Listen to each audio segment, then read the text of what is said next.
Nestled between San Francisco Bay and the Pacific Ocean, San Mateo County is home to over 700,000 people. Its parks offer them, and all of us, many gifts of nature in our busy lives. San Mateo County Park's about as diverse as the county. The county has just a amazing cross-section of people from all different backgrounds. County parks are kind of the same way. Its 23 parks highlight San Mateo County's history, beauty, and wildness. You can't get any better than sitting on the edge of the world, looking at the waves come in. In 2024, San Mateo County Parks will celebrate its 100th anniversary. And since their founding, these parks have become woven into the fabric of many family memories. Generations of family reunions and picnics and people coming with their parents and their children. It's a really heartwarming thing to be able to welcome people into a place that they grew up in and to be a part of that legacy. That legacy has grown over the years to include popular and diverse parks like San Bruno Mountain, Coyote Point, and Devil's Slide, and will soon include a brand new coastal gem. Just a rare opportunity in San Mateo County, on the entire coast of California, for a brand new publicly accessible mile-long beach. But the very first park in the system has a big birthday coming up, and there's a lot to celebrate. In 1924, at a time of intense logging, local leaders recognized a special grove of trees along Pescadero Creek and created Memorial County Park to preserve them. Quiet during the winter, this hushed forest will be brimming with families come summer. They've been a home away from home for people since their inception. This park in particular, this place has generations of returning campers. To better meet the needs of campers and nature, the county's management of these lands has continued to evolve as our awareness of the environment has deepened. We used to dam the creek here at Memorial Park and make it an amazing swimming hole that a lot of people enjoyed. A lot of people made great memories in that swimming hole, but it wasn't the most environmentally responsible way to manage. So that's no longer something that we do. From the first park, we traveled down the watershed and along dramatic coastal bluffs to where the county's newest park is now being born. It's one of the places along the San Mateo coast where you can come and, relax and enjoy yourself and feel this kind of remote sense of beauty. Tunitas Creek Beach, a secluded slice of coast that has been private for decades, will soon be open to the public, becoming the county's 24th park and the only one with recreational beach access.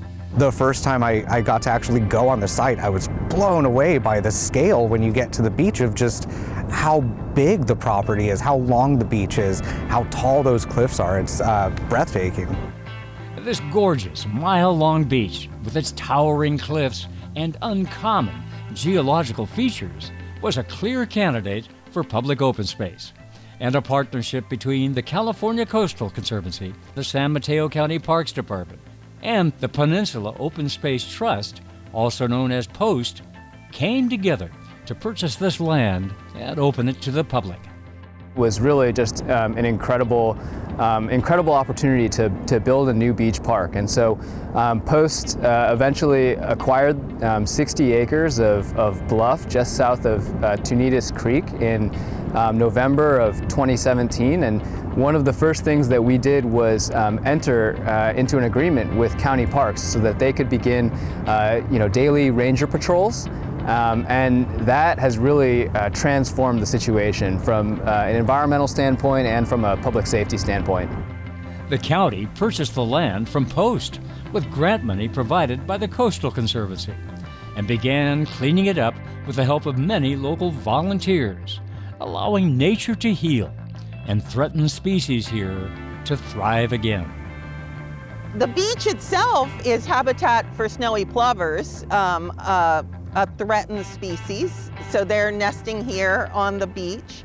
The creek that flows into the ocean here at Tunitas supports steelhead trout and red-legged frogs. Making space for these vulnerable animals and we visitors is the goal of the newly developed plan for the site, a low-impact vision which will include an outdoor classroom and access for all. Proud that we're going to be ADA accessible from the parking area all the way to the mid-bluff features, which is where we would be able to do any programming. Anybody, all abilities can get down to the mid-bluff and enjoy the site. And given the terrain that we have to traverse and the length of the path to get to those accessible standards, we're going to be putting in a lot of rest stops and seating areas and overlooks along the way to really enjoy the view.